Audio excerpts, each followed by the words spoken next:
Hello guys, welcome to my channel MCQ master Telugu. ఈరోజు మనం ఇంగ్లీష్కి సంబంధించిన 25 ఎంసీక్యూస్ చేద్దాము, ఎర్రర్ స్పాటింగ్కి సంబంధించి. సో ఎర్రర్ స్పాటింగ్లో మనం బేసిక్ రూల్స్ క్వశ్చన్స్తోనే డైరెక్ట్గా మనం రూల్స్ అది నేర్చుకుందాము. సో ఈ రకంగా మనం 25 అడ్వాన్స్డ్ క్వశ్చన్స్ అనమాట, ప్రీవియస్ ఇయర్ పేపర్స్లో వచ్చిన ఎస్ఎస్సి సీజీఎల్లోది. మీరే ఒకసారి వీడియో చూడండి, మీకే తెలుస్తుంది. ఈ క్వశ్చన్స్ నాకు తెలిసి తెలుగులో ఎక్కడ పోస్ట్ చేయలేదు, చాలా వరకు అన్ని హిందీ ఇంగ్లీష్లోనే ఉన్నాయి. తెలుగులో పోస్ట్ చేస్తున్న ఫస్ట్ వీడియో ఇదే. నాకు తెలిసి చాలా తక్కువ ఛానల్స్ ఇంగ్లీష్లో సంబంధించిన 25 MCQs previous year papers post చేసి ఉంటారు. డైరెక్ట్గా థియరీ సుత్తి లేకుండా మొత్తం డైరెక్ట్ క్వశ్చన్స్తోనే చేస్తున్నాము. మీకు నా ఛానల్ కొత్తగా వచ్చినట్టయితే నాకు లైక్, షేర్ అండ్ సబ్స్క్రైబ్ చేసి కొంచెం ఎంకరేజ్మెంట్ ఇవ్వండి. ఇంకొన్ని వీడియోస్ కూడా పెట్టాలనిపిస్తుంది నాకు. Thank you very much. Let's begin the class. First question వచ్చేసి ఇంగ్లీష్లో, students in class B are much quiet than students in class C. ఇక్కడ ఎర్రర్ ఎక్కడ వచ్చింది అంటే క్వైట్ దగ్గర వచ్చింది. Are much quieter than students in class C అనేది ఉండాలి. సో ఆన్సర్ ఈస్ క్వైట్ అనేది చూద్దాం. Okay, the primary issue is the use of quiet instead of quieter. Okay, quieter దగ్గర మచ్ క్వైటర్ దాన్, మచ్ క్వైటర్, మోర్ క్వైటర్ దాన్ కూడా కాదు, much quieter అనేది ఉంటుంది, గుర్తుంచుకోండి. క్లాస్ వీఆర్ మచ్ క్వైటర్ దాన్ అనేసి దాన్ని గుర్తుంచుకోండి మీరు వర్డ్ని, అప్పుడు మీకు గుర్తుంటుంది. నెక్స్ట్ క్వశ్చన్కి పోదాం.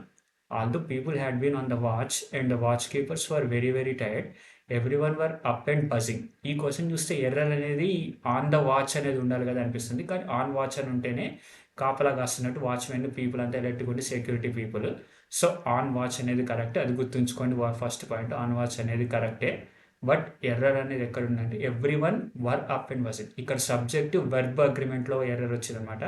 సబ్జెక్ట్ అనేది సింగిల్ ఉంది, ఎవ్రీ వన్. వర్ అనేది ప్లూరల్ ఉంది. వర్ అంటే అనే ఒక 100 మంది, ఇద్దరు ముగ్గురు, 2 people were standing at the gate అనే అలా వచ్చింది అనమాట.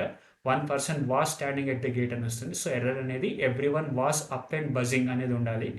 సబ్జెక్ట్ వర్బ్ అగ్రిమెంట్ యొక్క ఎర్రర్ ఇది, అది గుర్తుంచుకోండి.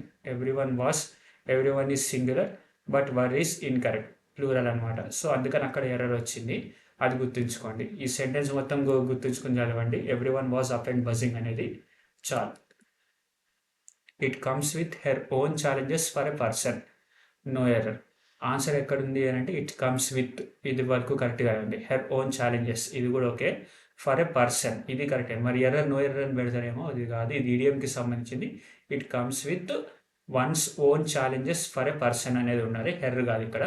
ఎర్రర్ అనేది చూద్దాం. Yeah, his should be the instead of her, for a person అనేది. సో ఇక్కడ ఎర్రర్ ఏంది అని అంటే మనం చూస్తే ఎప్పుడైనా సరే ఒక పర్సన్ని అడ్రస్ చేస్తున్నప్పుడు ఆడైనా మగన్, ఆడైతే మాత్రమే హెర్ అని పెట్టాలి. కానీ ఇక్కడ పర్సన్ ఆడ మగన్ కరెక్ట్గా స్పెసిఫై చేయలేదు. హెర్ అని అవ్వచ్చు, హిజ్ అని అవ్వచ్చు. అలాంటప్పుడు మనం ఓన్లీ హిజ్ అనే పెట్టాలన్నమాట. ఫస్ట్ మ్యాస్కులిన్ జెండర్ని యూజ్ చేయాలి మనం, రూల్ అది ఇంగ్లీష్లో, అది గుర్తుంచుకోండి. When a gender is not defined masculine pronoun is used, అదే ఇక్కడ చెప్తున్నాడు, గుర్తుంచుకోండి, అదే rule. Miss Malathi is living lonely in an apartment.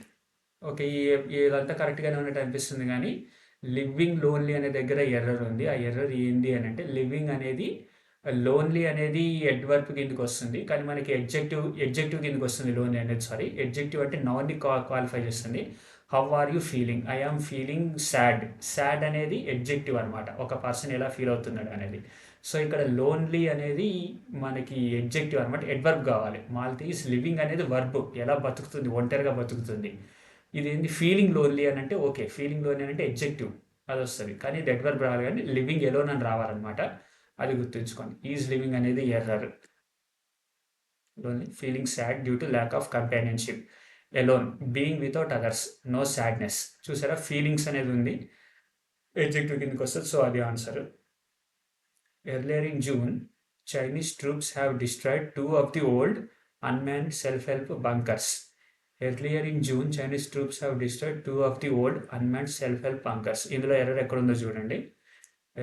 Earlier in June Chinese troops have destroyed, ఎప్పుడో జూన్లో జరిగింది. హ్యావ్ డిస్ట్రాయిడ్ అంటే జూన్లో జరిగి జూన్లో అయిపోవాలి, కానీ హ్యావ్ డిస్ట్రాయిడ్ కాదు, ఓన్లీ డిస్ట్రాయిడ్ లేదా హ్యాడ్ డిస్ట్రాయిడ్ అని రావాలి ఎర్రర్. ఎర్లియర్ ఇన్ జూన్ అని ఉంది, లేదా ఎర్లీ ఇన్ జూన్ అని కూడా రావచ్చు. సో క్వశ్చన్ ఏంటంటే present perfect tense is incorrect. అదే పాస్ట్ యాక్షన్ గురించి మాట్లాడుతున్నాం. ప్రెసెంట్ పర్ఫెక్ట్ టెన్స్ అంటే ప్రెసెంట్లోనే జరిగి కొంచెం ముందుకే లాగిపోబోతున్నాం అనమాట. అది ముందు ఎగ్జాంపుల్స్లో చెప్తా. ఇదైతే గుర్తుంచుకోండి. పాస్ట్‌లో జరిగింది. ఎర్లియర్ ఇన్ జూన్ అని అన్నాడు. పాస్ట్‌లో జరిగినప్పుడు కంప్లీట్‌లీ పాస్ట్ టెన్స్‌లో ఉండాలన్నమాట. సో, చైనీస్ ట్రూప్స్ డిస్ట్రాయిడ్ 2 అనేది correct answer. Chinese troop have అనేది తీసేయండి. హ్యావ్ అని తీసేస్తే ప్రెజెంట్ పర్ఫెక్ట్‌కి వస్తది అది. కాబట్టి అది ఉండకూడదు. Scholars have studied the lives of present day farmers who practice agriculture. Scholars have studied the lives of present day farmers. ఇదిగోండి ఇక్కడ ఎఫాస్టఫీ వచ్చింది. ఇది రాకూడదు. ఇట్స్ ఎర్రర్ అనేది ఇక్కడ ఉంది. ఎర్రర్ అనేది ఇక్కడ ఉంది. ప్రెసెంట్ డే ఫార్మర్స్ ఒక్క ఫార్మర్ గురించి చదవలేదు, మొత్తం చాలా ఫార్మర్స్ గురించి చదివాడు. అప్పుడు ఎఫాస్టఫీ అనేది ఇక్కడ రావాలి. ప్రెసెంట్ డే ఫార్మర్స్ యొక్క lifestyle, present day farmers practice అయ్యే lives of present day farmers అని. కానీ ఇక్కడ ఆఫ్ అని వచ్చింది కాబట్టి ఎఫాస్టఫీ కూడా రక్కర్లేదు మనకి. ఆటోమేటిక్ అది కవర్ అయిపోద్ది. అది కూడా గుర్తుంచుకోండి ఎఫాస్టఫీ అనేది. ఈ ఎర్రర్ చాలా సింపుల్ కనిపిస్తుంది కానీ 3 మార్కులు ఎగిరిపోతే టైర్ 2లో కనుక ఈ క్వశ్చన్ వచ్చిందంటే అదర్ ఎగ్జామ్స్లో కూడా చూసుకోండి. Farmers is possessive used wrongly, plural from farmers. Okay, అదే ఇక్కడ చెప్తున్నాడు ఎగ్జాంపుల్, గుర్తుంచుకోండి. Next, Ramayana is an ancient Sanskrit epic. It is believe to be return around 500 BC to 100 BC. Okay, అంతా బాగానే ఉంది కానీ ఎక్కడ ఎర్రర్ ఉంది? ఇందులో పక్క ఎర్రర్ ఉంది. చూడండి, నో ఎర్రర్ ఆప్షన్ కూడా ఇవ్వలేదు ఆడి మనకి. కంపల్సరీ ఎర్రర్ ఉందని చెప్తున్నది. ఏంటి అంటే ద రామాయణ అని ఉండాలి. ఆర్టికల్ అనేది కంపల్సరీ రామాయణ. కొన్ని స్పెసిఫిక్ స్పెసిఫిక్ టైం సబ్జెక్ట్స్ ఉంటాయి. రామాయణ, బైబిల్, క్రిస్టమస్, జీసస్, లేదా book, any book.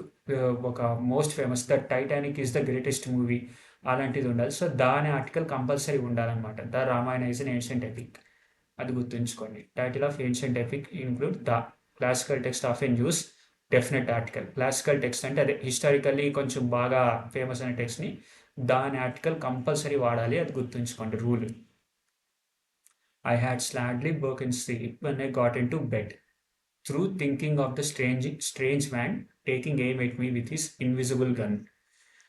Okay, I had slightly broken sleep and I got in to bed. ఆ నిద్ర లేచేసరికి ఎవడో వింత మనిషి ఆడు ఎదురుకుండా నిల్చుని ఇన్విజిబుల్ గన్ పట్టుకుని ఉన్నట్టు ఆడికి అనిపించిందంట. దెబ్బకి ఆడికి నిద్ర చెడిపోయినట్టు ఫీల్ అయింది. అది మీనింగ్. కానీ ఎర్రర్ ఏంది అని అంటే I got in to bed. I got to bed అనేది రావాలి, గాట్ ఇన్ అనే పదం లేదు. So I had sadly broken sleep when I got to bed అనేది ఆన్సర్, అది గుర్తుంచుకోండి. Yeah, incorrect verb form got in should be got for grammatical consistency, అదే గుర్తుంచుకోండి. Okay, 9th one. Identify the sentence with incorrect usage of adverb. Adverb యొక్క incorrect usage. Mohan could barely make out the distant figure. Okay, ఇది correct సెంటెన్సే. Mohan could make out barely in the distant figure. ఇక్కడ mistake అయింది, చూసుకోండి. Mohan could often make out the distant figure. Okay, ఇది కరెక్టే.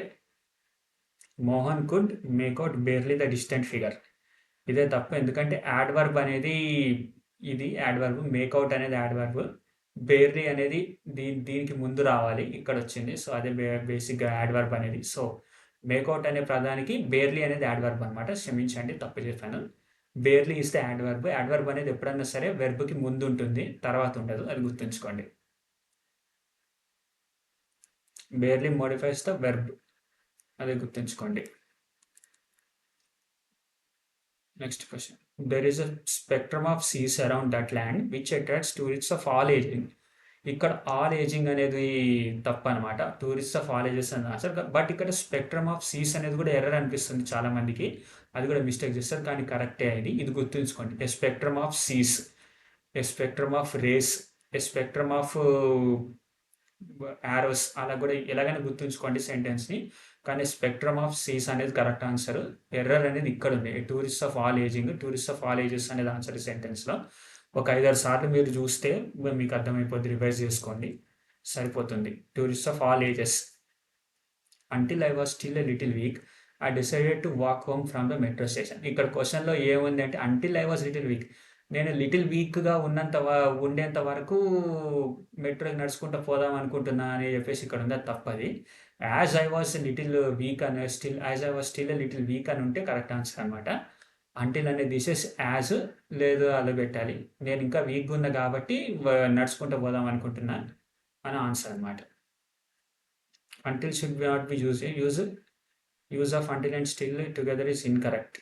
As I was still a little week is the answer. చెప్పా కదా, until అనేది యూజ్ చేయలేం. అండ్ అంటిల్ అండ్ స్టిల్ని కూడా యూజ్ చేయకూడదు కలిపి. అంటిల్ అండ్ స్టిల్ అది కూడా గుర్తుంచుకోండి. Ganga was out shopping at the mall and ran over her school mate. ఇక్కడ ఈ క్వశ్చన్లో తప్పేంది అని అంటే ర్యాన్ ఓవర్ అనేది. ర్యాన్ ఓవర్ అని అంటే మనిషి మీద కారు ఎక్కించుకోవడం అన్నట్టు. మన ఎమ్మెల్యేలు రీసెంట్గా చూసిన ఎమ్మెల్యే ఎంపీల పిల్లలు ఎక్కించుకుపోతారు కదా అట్లా. సో మీ ఫ్రెండ్ నువ్వు యాక్సిడెంటల్గా షాపింగ్ మాల్లో షాపింగ్ చేస్తే కలుసుకున్నావు అని చెప్పడానికి ran into my schoolmate అని చెప్పాలి. అదే answer. Ran over implies sitting with the vehicle, అదే answer. Should be ran into meeting by chance. Accidentally కలిసినాం అని అర్థం అనమాట. ర్యాన్ ఇంటూ అనేది పెట్టుకోండి. In the recent past the IT industry has emerged as a major contributor to an industry revenue as well as employment opportunity provider in the country. So error ఎక్కడ ఉంది? Sorry, ఇక్కడ కొన్ని options miss అయినాయి. In the recent one then has emerged over opportunity provider in the country. Sorry, ఇక్కడ క్షమించండి, ఇక్కడ కొన్ని options miss అయినాయి. అది టైపో, నాదే తప్పు.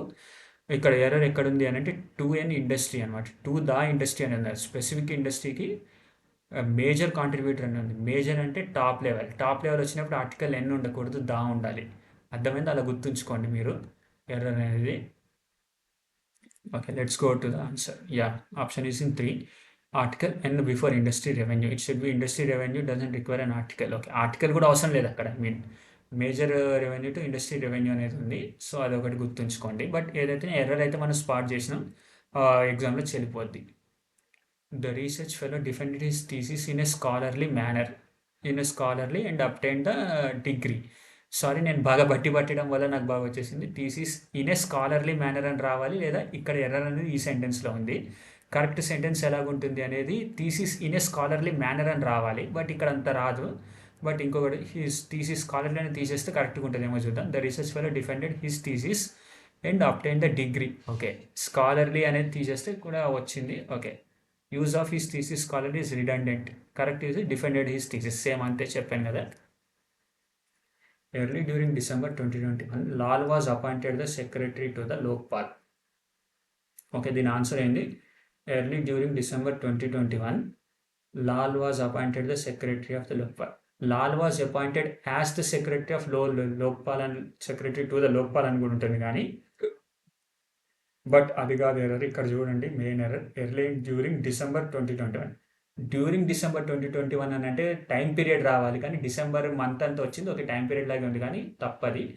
ఎర్లీ డ్యూరింగ్ ఫెస్టివల్ సీజన్ అని వస్తే ఓకే, కానీ డిసెంబర్ 2021 అనేది wrong answers. Early doesn't need during. Okay, early in December 2021 is the correct answer. Early వచ్చిందంటే ఇన్ అనేది రావాలి, అది గుర్తుంచుకోండి. ఎర్లీ వస్తే ఇన్ వస్తుంది, అది గుర్తుంచుకోండి. That is our answer. Okay, next question. Suchitra will have to wait another month before she received any reply to her letter. Okay, Suchitra యొక్క లెటర్ పంపింది. ఆ లెటర్ రావాలంటే షీ హ్యావ్ టు వెయిట్, ఇంకొక నెల ఆగాలి అని అర్థం అనమాట. కానీ ఇంగ్లీష్లో ఎక్కడ తప్పిపోయింది? Suchitra will have to wait another month before she received any reply to her letter. Before she received అనేది పాస్ట్ టెన్స్. మనం ఫ్యూచర్ టెన్స్ గురించి మాట్లాడుతున్నాం. ఫ్యూచర్లో జరగబోయే దాని గురించి రిసీవ్డ్ అనేది వస్తుంది. బిఫోర్ షీ రిసీవ్స్ అనేది ఆన్సర్ రావాలి. So error lives here. ED తీసేసి ఎస్ పెడితే చాలు. Yeah, receives is the answer, correct form. ఇదిగోండి ఎక్స్ప్లెనేషన్ చూడండి, పాస్ చేసి మీకు నచ్చకపోతే. It's a good idea to read up on a commonly company before going for an interview. Okay, it's a good idea to read up on a company. ఒక కంపెనీకి interview పోయే ముందు దాని గురించి చదివి తెలుసుకోవడం బెటర్ అని అంటున్నాడు. It's a good idea to read up on a company. ఇక్కడ ఇట్స్ అని వచ్చింది. ఇట్స్కి మనం ఫస్ట్ ఆఫ్ యూ పెట్టాలి. ఇక్కడ ఇట్స్కి ఫస్ట్ పెడితే it is a good idea అని వస్తుంది. ఇట్స్ అని పెడితేనే పొజెసివ్ నౌన్. ఎలా చెప్పాలి?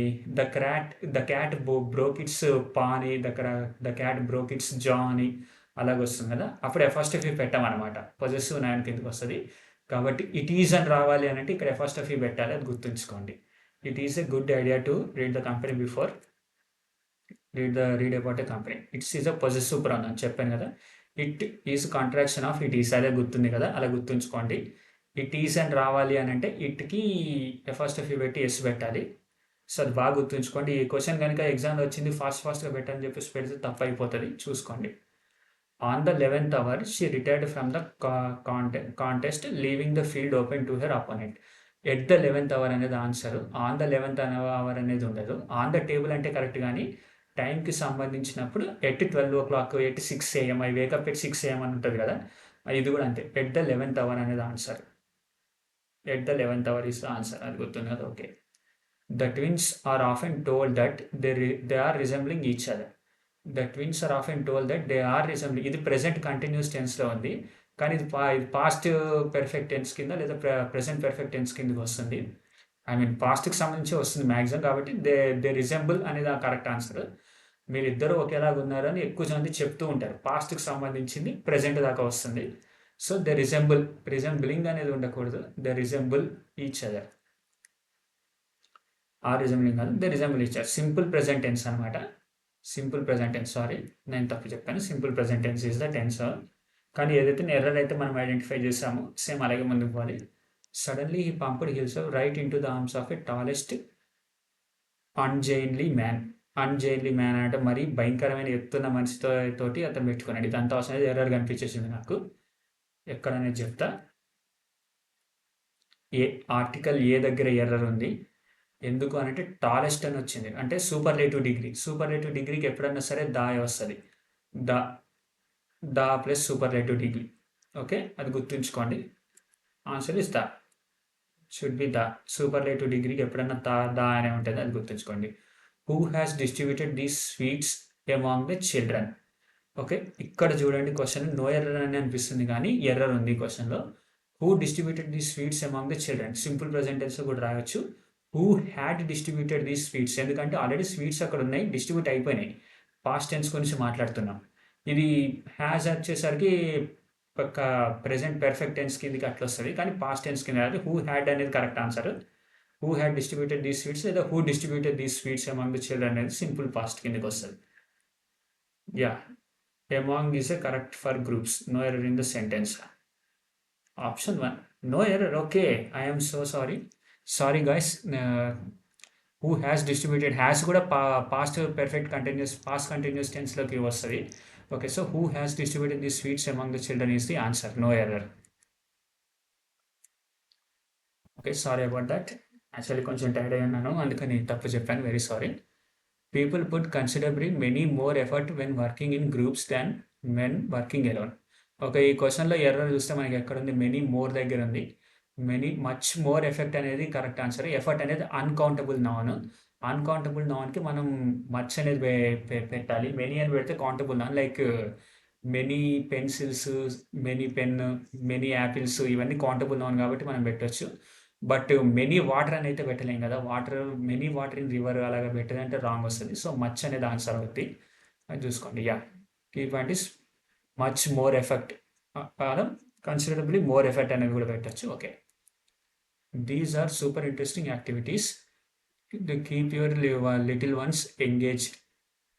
Keep your little one engaged, thrilled and off TV. మీ పిల్లల్ని టీవీ నుంచి దూరంగా ఉంచడానికి ఈ యాక్టివిటీస్ బాగా పనికొస్తాయని చెప్తాను. These are super interesting activities that keep your little one engage or which keep your little one engage అన్నా సరే కరెక్ట్. దట్ ఆర్ విచ్, రెండిటిలో ఏదైనా పెట్టవచ్చు ఇక్కడ. Determiner which is missing before keep. Okay, కాబట్టి అది activity. So error lies in 2. ఇక్కడ error 2లో ఇక్కడ ఫస్ట్లో కూడా ఉండొచ్చు కదా, విచ్ అనేది ఇక్కడ కూడా రావచ్చు కదా అంటే. బట్ ఒకసారి సెంటెన్స్ చదవండి. These are super interesting activities. ఇక్కడ వరకు కరెక్ట్గానే ఉంది సెంటెన్స్, పెద్దగా ఏమీ బ్రేక్ చేయాల్సిన అవసరం లేదు. ఇక్కడ నుంచే ఎర్రర్ స్టార్ట్ అవుతుంది. Which keep your little once engage.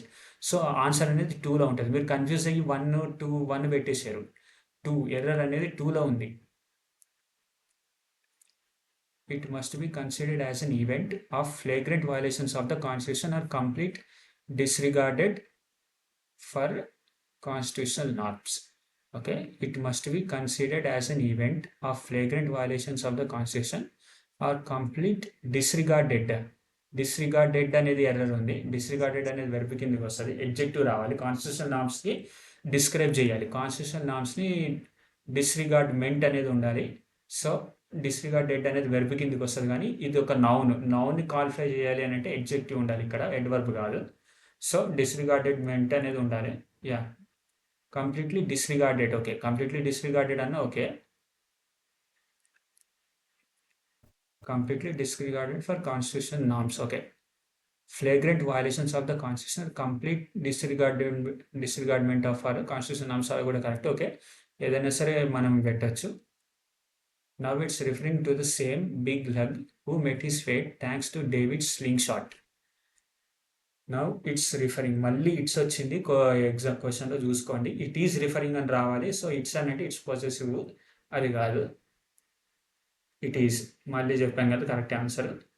Okay right. ఈ రోజుతో 25 క్వశ్చన్స్ అయిపోయినాయి ఇంగ్లీష్కి సంబంధించి. మీరు ఆల్మోస్ట్ ఎంతమంది మీరు కరెక్ట్గా ఆన్సర్ చేస్తుంటారు కింద కామెంట్ చేయండి.